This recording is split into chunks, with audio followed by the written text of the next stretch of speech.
Mais comment Liverpool a pu battre Bournemouth 4-2? Quel est le vrai secret derrière cette puissance? Ce n'est pas seulement une question de chance ou de talent individuel. C'est une machine, une organisation qui se répète depuis des décennies. Regardons Liverpool. Ce n'est pas la première fois qu'ils écrasent un adversaire.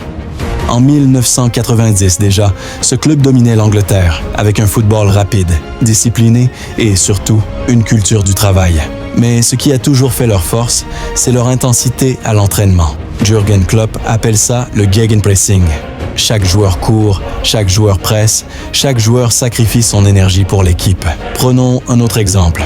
En 2005, lors de la fameuse finale de Ligue des Champions contre l'AC Milan, mené 3-0 à la mi-temps, beaucoup pensaient que Liverpool était fini. Mais non. Dans les vestiaires, il s'est passé quelque chose de mystérieux. Ce n'était pas une tactique révolutionnaire. C'était une question de mentalité. Gérrard a pris la parole.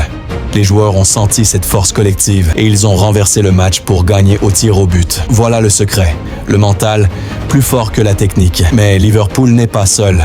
Regardons le Barça de Guardiola entre 2009 et 2011. On croyait que c'était juste du beau jeu. Mais non. Derrière la magie de Messi, Xavi, Iniesta, il y avait une règle simple. Ne jamais perdre le ballon. À l'entraînement, les joueurs faisaient des exercices de possession pendant des heures. Si un joueur perdait le ballon 2 fois, il devait quitter l'exercice. Cette discipline, invisible à la caméra, c'est ce qui a fait la différence le jour des grands matchs. Résultat, 6 trophées en une seule année. Et le Real Madrid? Beaucoup disent « Ah, c'est juste parce qu'ils ont Ronaldo ». Mais non. Le vrai secret, c'est la gestion des grands matchs. Zidane, par exemple, savait parler aux joueurs.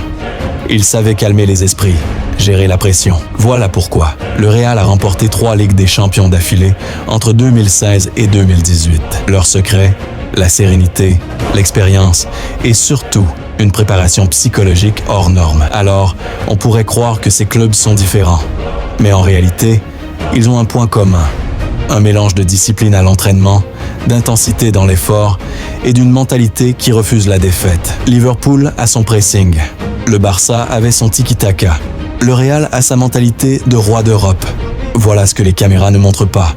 Voilà ce que les fans ne voient pas toujours. Ce sont ces secrets qui transforment un simple match en légende. Mais alors, et si votre équipe préférée pouvait appliquer ces mêmes secrets, que se passerait-il?